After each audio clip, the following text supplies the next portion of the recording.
De boca en boca, un espacio donde te contamos historias de forma íntima.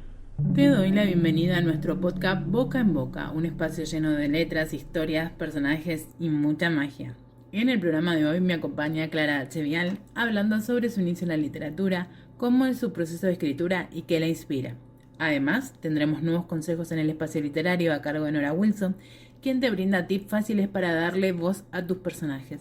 Y en la columna Reco, Joris Peñate te recomienda la saga del libro de UGMD, Heredera, para que puedas agregar a tu biblioteca. ¿Me acompañas?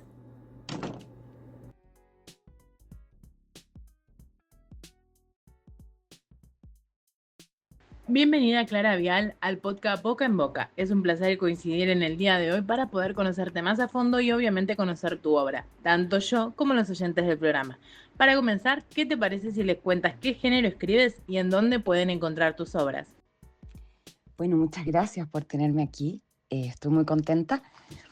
Te cuento, soy chilena, escribo hace 3 años romance contemporáneo, me encanta.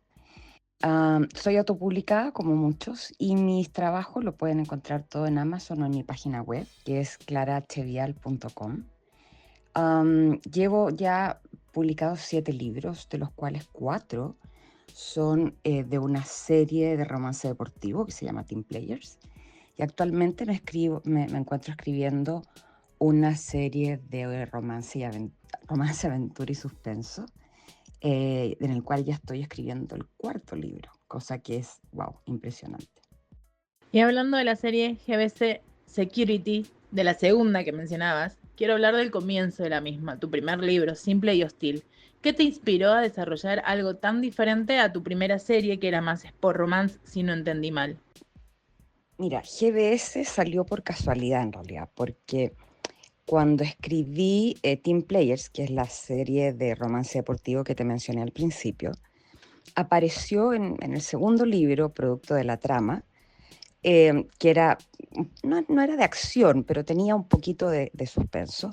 Apareció un personaje que era como una suerte como entre investigador privado o algo parecido. Y apareció un personaje que en esa oportunidad fue como interesante. Después, en el tercer libro, resulta que volvimos a necesitar los servicios de este investigador. Y en el cuarto libro nos enteramos cómo fue que apareció este investigador en la vida de Team Players. Y me fui como enamorando de este hombre y en estos 3 libros, ¿cierto? En el segundo, el tercero y el cuarto de Team Players, tuve como la oportunidad como de hacerme un background, como una idea de quién era. Y cuando terminó Team Players y dije, bueno, ¿y ahora qué escribo? Ya tenía un poco una idea, un bosquejo de quién era él, cuál era su historia, y fue como evidente, era como el paso que seguía, era quien tenía en la cabeza. Entonces fue muy fácil pasar de un lado al otro. Ahora, respecto del cambio de romance deportivo a la acción y al suspenso, me encanta. Es un subgénero que me fascina, me fascina.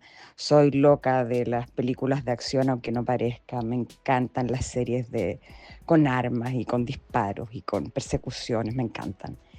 Y sobre todo si están envueltas en el romance, y me fascina, me fascina, me fascina. Entonces fue como la selección natural. Hablabas de que la serie está trazada por el romance, la aventura, el suspenso. ¿Piensas que es algo que se fue desarrollando con el correr de las novelas o que desde Simple y Hostil ya estaba definido el género? Simple y Hostil es el primer libro y GBS es una serie que es de aventura y suspenso entera. La serie completa gira en torno a una empresa de seguridad que la lleva Knox, que es el protagonista de Simple y Hostil. Y en esta empresa trabajan varias personas, digamos, todos ellos son ex soldados con distintas especialidades. Y los libros, cada una de las novelas, gira en torno a la historia de cada uno de ellos. Al haberse dado de manera natural la segunda serie de libros a la cual pertenece Simple y Hostil, ¿Cómo fue desarrollar los diálogos para que se vean significativos y auténticos entre los personajes, sabiendo que provenía de la serie anterior? Mira, la verdad es que no sé bien cómo responder eso, porque yo trato de usar un lenguaje, no sé si, yo creo que sí, que es bastante coloquial y bien neutro, porque mi mayor mercado está en España. Me leen mucho en Argentina, también un poco en México. Y los acentos que tenemos en los tres lugares son muy distintos. Entonces, la única manera en la que podamos entender todos es que sea muy neutro, ¿cierto? Porque yo no me imagino poniendo un gilipollas o poniendo un boludo, por ejemplo, en alguna de las novelas de manera que sea... Pero sí trato de mantener un lenguaje coloquial neutro, eso es algo muy importante. Pero dentro de todo trato de que los diálogos incluyan en algunos casos mucha intensidad, pero también incluyan mucho, no sé cómo ponerlo, pero mucho lenguaje no verbal, si tú quieres. Te digo una frase, pero después va acompañado de la expresión corporal del personaje o lo que te dice en el fondo con los ojos. Y yo creo que eso envuelve mucho y le da mucha intensidad al diálogo que va muy envuelto con la palabra. No sé si queda un poco claro, digamos, porque que yo te diga algo, pero que no haya profundidad en esos ojos o que no haya expresión, no sé, no haya, no sé, esa cuando se te enrojan las mejillas si estás como excitada o que no se te ponga la cara blanca si estás asustada. Esas cosas son, yo creo, las que le dan más intensidad y veracidad a un diálogo. Sin duda, al tener romance y suspenso dentro de la trama, uno como lector se imagina un estereotipo de los personajes, pero no siempre coincide con lo que quiere brindarnos el autor. ¿Cómo fue en tu caso la creación de los personajes de Simple y Hostil? Mira, difícil pregunta. Ahora, estamos hablando de acción, aventura, suspenso y romance, por lo tanto hay un estándar o un estereotipo que tenemos que seguir porque si no, no funciona, que es que el chico o la chica tengan, por lo menos en mi caso, ¿no? Ciertas características físicas que deben tener. Piensa que estamos hablando de tipos relativamente rudos, ¿no? Altos, qué sé yo, de manos grandes, espaldas anchas, etc.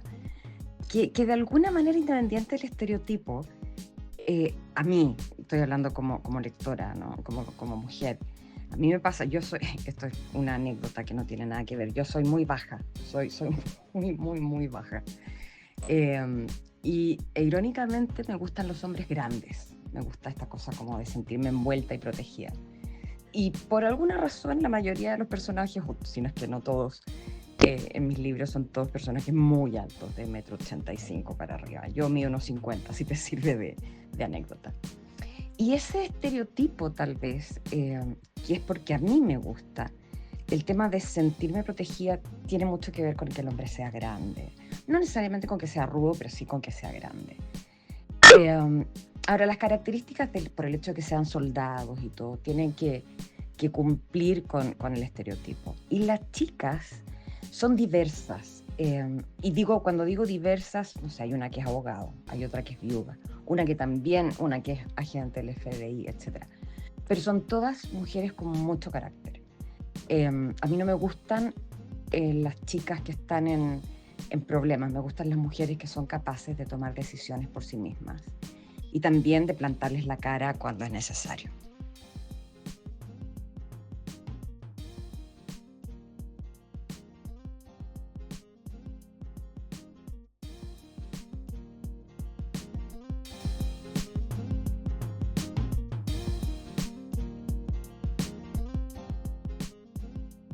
Continuamos con la entrevista a Clara Vial tras el espacio literario.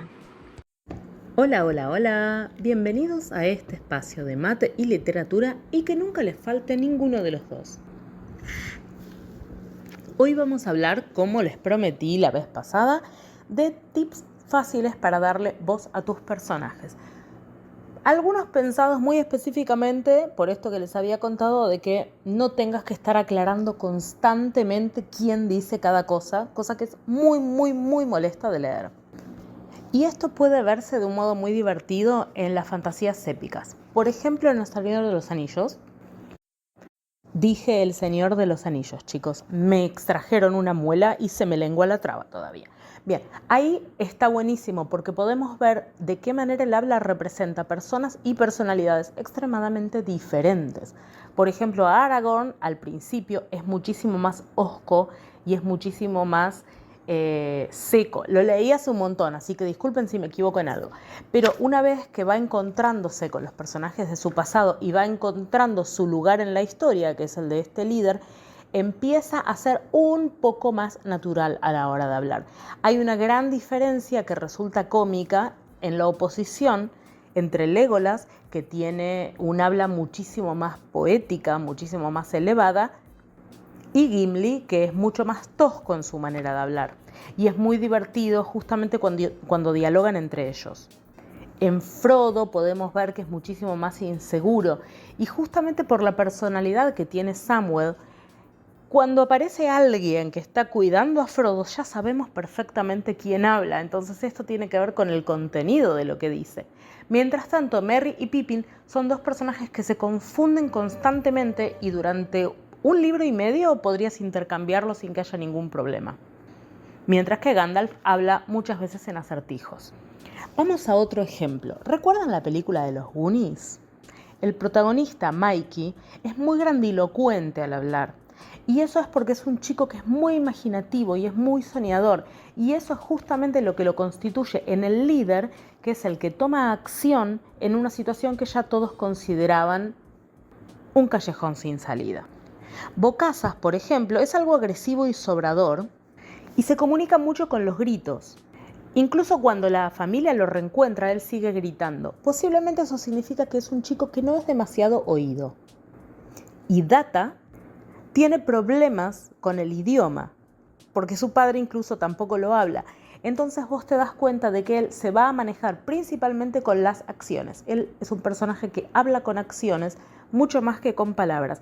Y acá está lo más interesante en cuanto a la voz de los personajes en los Goonies.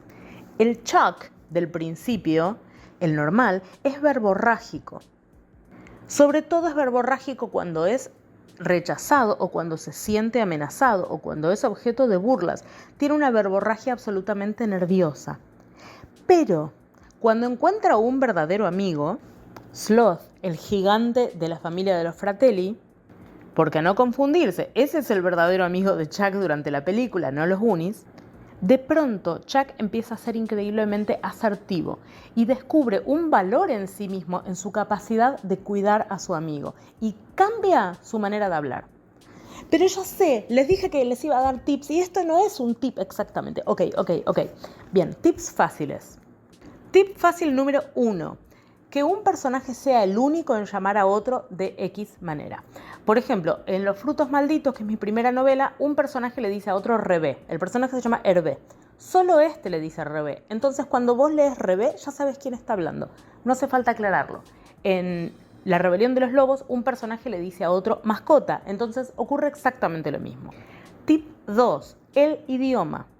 Si hay un único personaje alemán, por ejemplo, el que intercambie palabras en alemán en su discurso va a ser ese personaje y ningún otro. O se puede hacer más sutil. Por ejemplo, en La Rebelión de los Lobos, el personaje de Michelle, que es escocés, dice I, que es una expresión escocesa, pero además habla mucho en metáforas. ¿Y esto por qué? Porque el gaélico es un idioma que se maneja muchísimo en metáforas y él lo transporta al castellano. Yo no pretendo que un lector sepa esto. El lector lo que va a identificar es la manera de hablar de Michelle. O, por ejemplo, un personaje que es absolutamente arrogante intercala frases en latín constantemente y ya te das cuenta de que el que está hablando es el arrogante, porque nadie más está hablando latín. Tip 3. La brevedad. El hecho de que un personaje hable en frases largas o en frases cortas los diferencia muchísimo para el lector y eso te facilita muchísimo que puedas identificar cuál habla. Tip 4 y final, porque hablé tanto que me quedé sin tiempo. si intercala chistes constantemente. Esto te habla mucho del personaje, no solamente de si es inseguro, también de si, por ejemplo, es un personaje que no se toma la vida demasiado en serio. Pero si vos tenés un personaje que constantemente intercala chistes o un personaje que constantemente intercala sarcasmo, vas a poder identificarlo de todos los demás cuando hable. Y como ya me quedé sin tiempo, nos vemos en la próxima y vamos a hablar de cómo formar personajes a partir de clichés. Nos encontramos.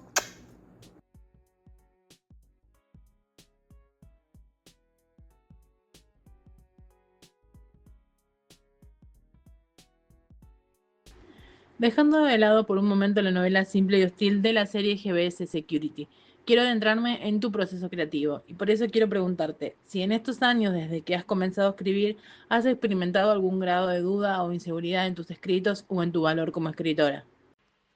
Todos los días, todos los días, todo el día. Es difícil, es muy difícil. El síndrome del impostor es una cosa real. El que crea que no existe, no sé qué piensa. El otro día leí un artículo donde le preguntaban a Stephen King sobre el síndrome del impostor y él contaba que sí, que es algo real y que él hasta el día de hoy lo siente. Yo creo, fíjate, que tiene que ver con que siempre tienes dudas. Uno no puede pretender que tus libros les van a gustar a todos por igual. Eh, y yo creo que es inevitable que a uno mismo, cuando está escribiendo, haya novelas que te gustan más que otras. Y eso yo creo que tiene mucho que ver además con la conexión que tienes en el momento que la estás escribiendo o lo que te está sucediendo. Porque a veces puedes partir una novela con cierto estado de ánimo y cuando estás a la mitad o terminando resulta que te puede haber pasado algo a nivel personal y eso cambia tu energía, si tú quieres, ¿no? Y los bloqueos son jodidos cuando estás en esa, digamos, en esa situación. Y sí, a mí me pasa que de repente me bajo una inseguridad tremenda y me cuesta salir como de un... Siento como, siendo, como que me paralizo un poco y eso me cuesta sacarlo. Lo logro, pero no es fácil. Y no creo que sea algo que me pase solamente a mí.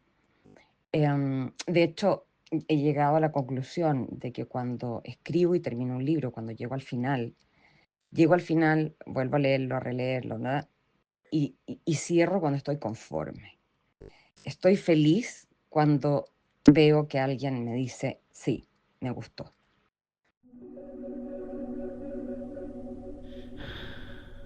De boca en boca, un espacio donde te contamos historias de forma íntima.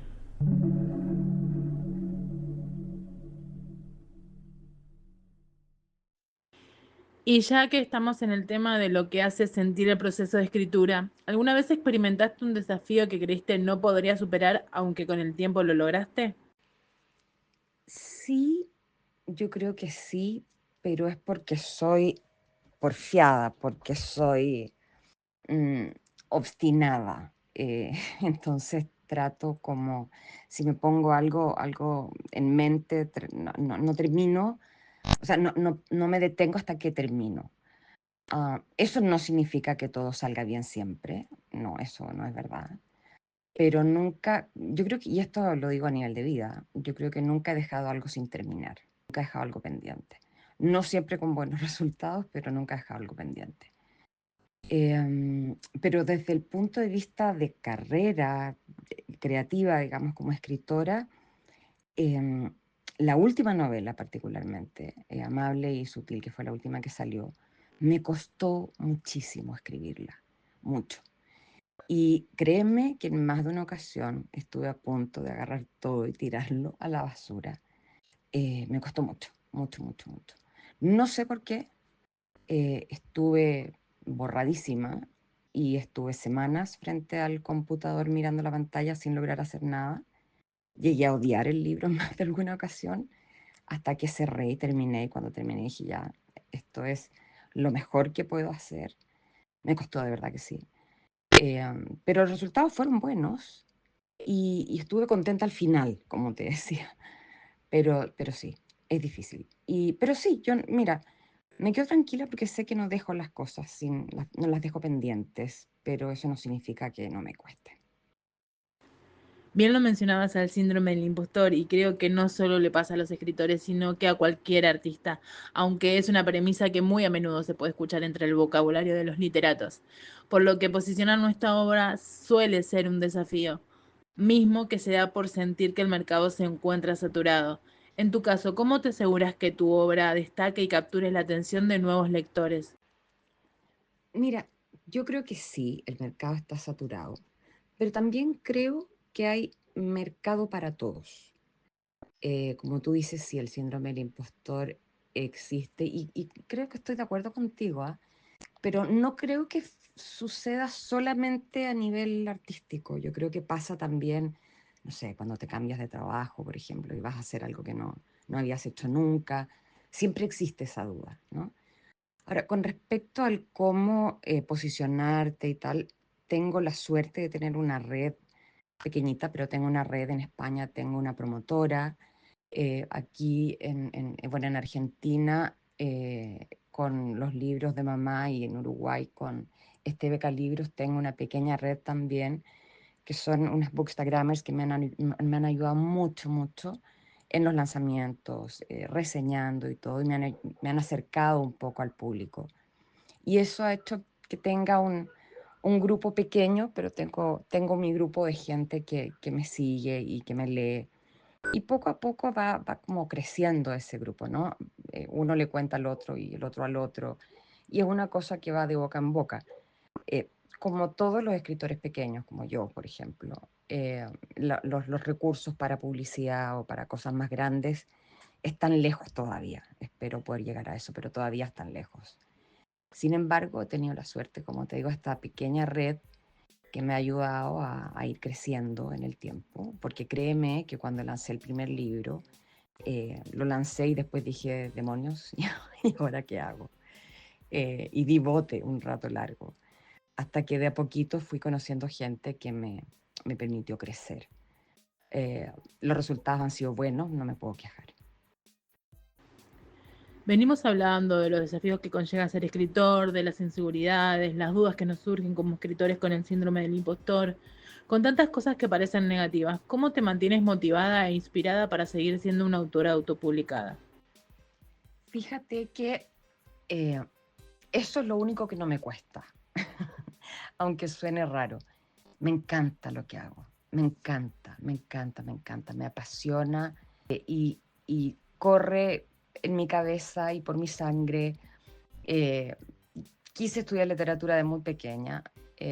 No, por supuesto que no era una carrera viable en ese minuto cuando entré a la universidad, cabe señalar en la época en que no existía internet. Ahí uno se da cuenta de cómo pasan los años. Y hoy estoy en una situación muy privilegiada porque mis hijos ya están grandes, puedo dedicarle tiempo a esto y hago algo que me apasiona. Y si bien es cierto, tiene muchos desafíos y altos y bajos, como el síndrome del impostor, como que te cueste llegar al público, como que un libro pueda ser un éxito o un fracaso. Y todos esos bemoles, escribir me encanta, inventar historias me encanta, imaginarme escenas y escenarios me fascina, despertar a medianoche con un diálogo en la cabeza me tortura porque no siempre me puedo levantar a escribirlo, pero, pero cuando tengo un par de neuronas aún despiertas, voy, me levanto y agarro el computador y lo hago. Eh, Trato de no hacerlo siempre, digamos, pero si no me queda otra lo hago. Me encanta, es lo único que no me cuesta. eh, la motivación, digo, lo que no significa que no me cueste escribir cuando estoy con la página en blanco, pero me encanta, me fascina.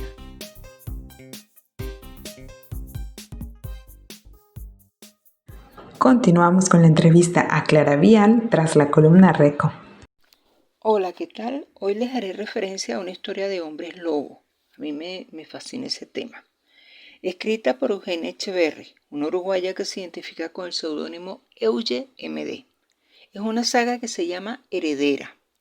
Y en el primer libro, que se titula Heredera de la Luna, trata de Octavia y Samantha, que son dos cachorras en forma de niñas que fueron encontradas en un bosque por una pareja de humanos. quienes las adoptaron, dándoles una familia muy cariñosa.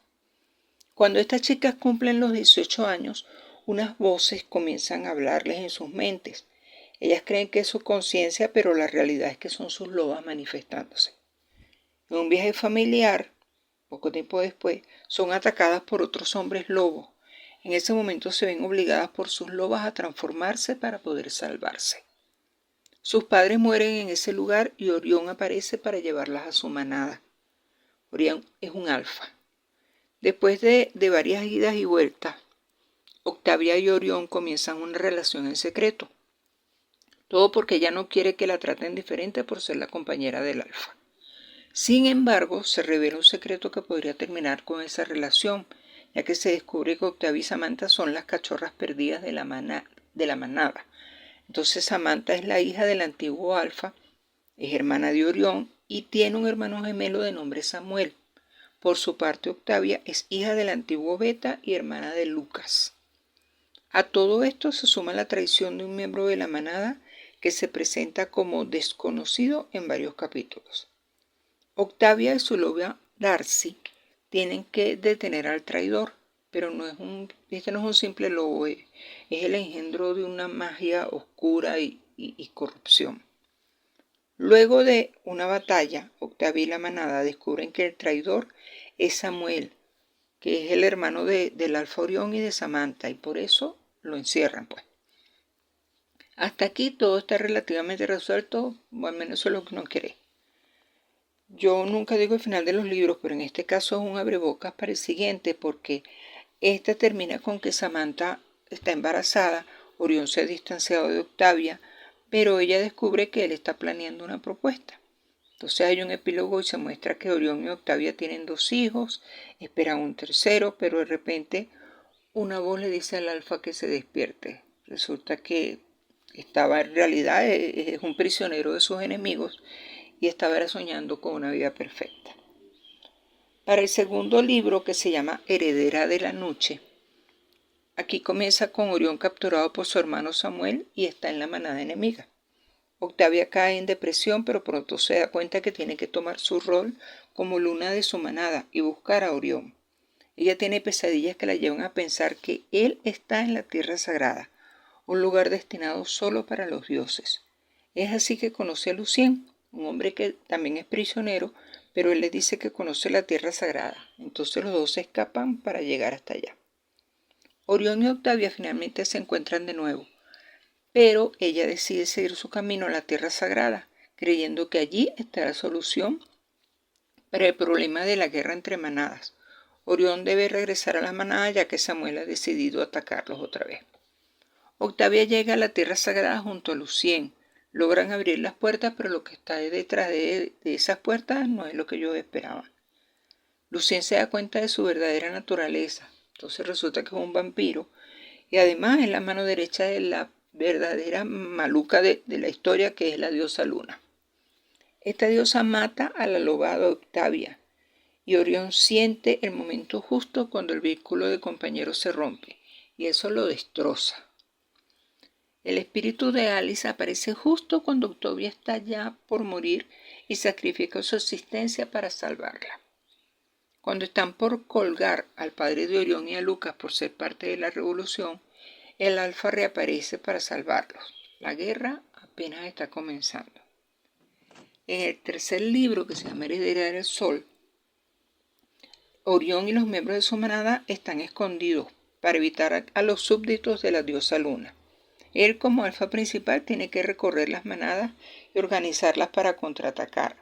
Mientras tanto, Octavia es prisionera de Lucien, quien abusa de ella en todos los sentidos posibles. Es un bicho Lucien ese, quien por cierto está teniendo dificultades con sus personalidades porque el hombre que se enamoró de Octavia está dentro de él y lo hace dudar. Ella termina en un calabozo y conoce a Aiden. Este es el dios del sol, hermano de la diosa Luna, y es quien la ayuda a escapar para encontrarse otra vez con Orión. Cuando por fin están juntos, descubren que la diosa Luna no tiene todo su poder y para obtenerlo definitivamente necesita hacer un ritual. Este ritual consiste en un sacrificio y a quien quiere utilizar es a Octavia. Octavia sabe que va hacia una trampa, pero se arriesga y pelea por su vida. Allí, Aiden se hace cargo de su hermana. De estas 3 historias, la primera es la que encontré un poco más lenta porque narra sobre el mundo en que se está desarrollando, describe a los personajes y todo su entorno.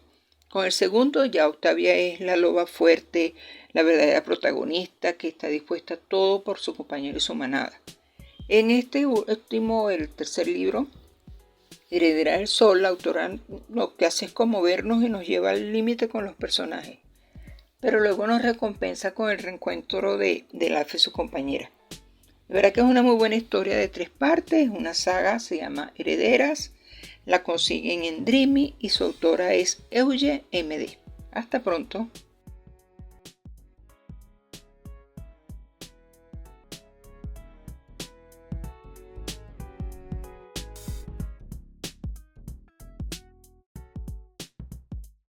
Hemos llegado a la sección random, mi favorita. 2 preguntas aleatorias para conocer a Clara detrás de la escritora, aunque la primera no está muy alejada de lo que haces.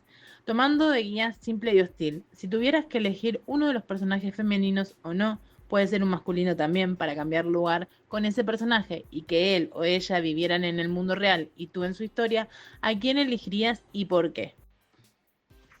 Mira, elegiría a Noah Carter. Noah Carter es el protagonista del segundo libro de la serie, que se llama Honesto y Gentil, y es el mejor amigo de Knox. También es el mayor de todo el equipo, porque fue instructor de Knox en la escuela de Marines. Tiene una historia bien especial él, y tiene la gracia de ser un hombre, como es mayor, no es tanto mayor, digamos, pero es mayor en general, el estándar habla de hombres, no sé, 35 años máximo. Noah tiene un poquito más de 40. Y la gracia que tiene es que es un hombre racional, templado, con una inteligencia emocional salvaje. Y de alguna manera cae sobre él la responsabilidad, si tú quieres, de poner la pata en el freno cuando a Knox se le arranca un poco la locura, porque de repente puede ser un poco impetuoso. Y esa característica que tiene Noah a mí me fascina. Es algo que, si bien es cierto, no va mucho conmigo. Yo no soy tan templada ni tan inteligente emocionalmente. Yo creo que en él es algo fantástico. Y esa templanza, esa cosa que tiene tan potente, yo creo que es algo que sería muy valorado en el mundo real. Y si yo estuviera en la novela, me encantaría que fuera él mi interés amoroso, créeme. Porque además de tener todas estas características fantásticas, es un hombre muy apasionado, muy comprensivo, muy empático y muy, muy guapo.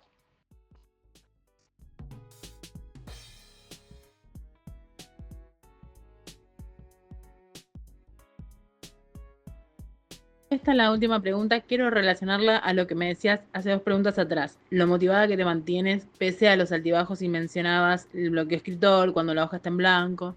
¿Alguna vez te excusaste a ti misma porque te faltaban ganas de escribir, pero en realidad pusiste otra excusa como no tengo tiempo, o estoy dormida, o lo hago más tarde? Sí, o sea, por supuesto que sí, absolutamente.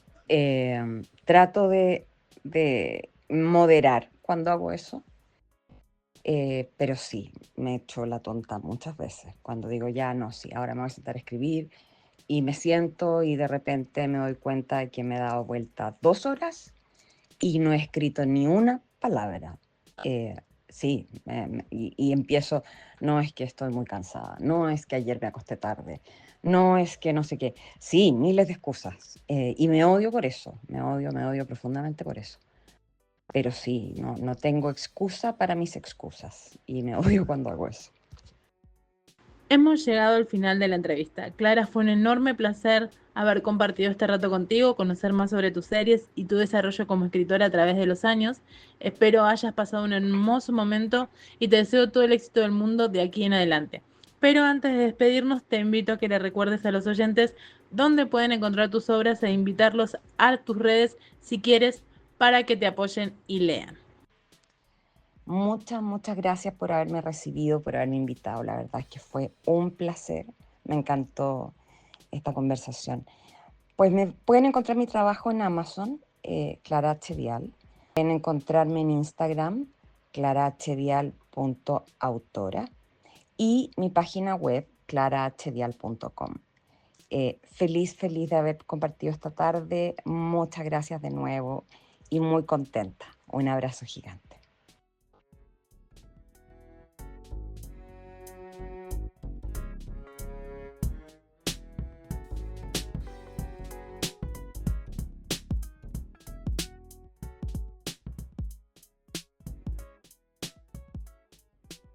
Llegamos al final del podcast 85. Quiero agradecer la colaboración de Nora Wilson en el espacio literario, Yoris Peñate en la columna Reco y el proceso de musicalización y edición a cargo de Tina Record Producciones. Espero tu comentario en redes y ojalá que te haya gustado lo suficiente para que regreses al próximo. Como adelanto, te cuento que tendremos al escritor Tomás Andrei compartiendo un poco de su mundo literario. También más consejos sobre literatura y en la columna Reco, la película Inframundo. Desde Boca en Boca, te digo adiós, hasta el próximo podcast.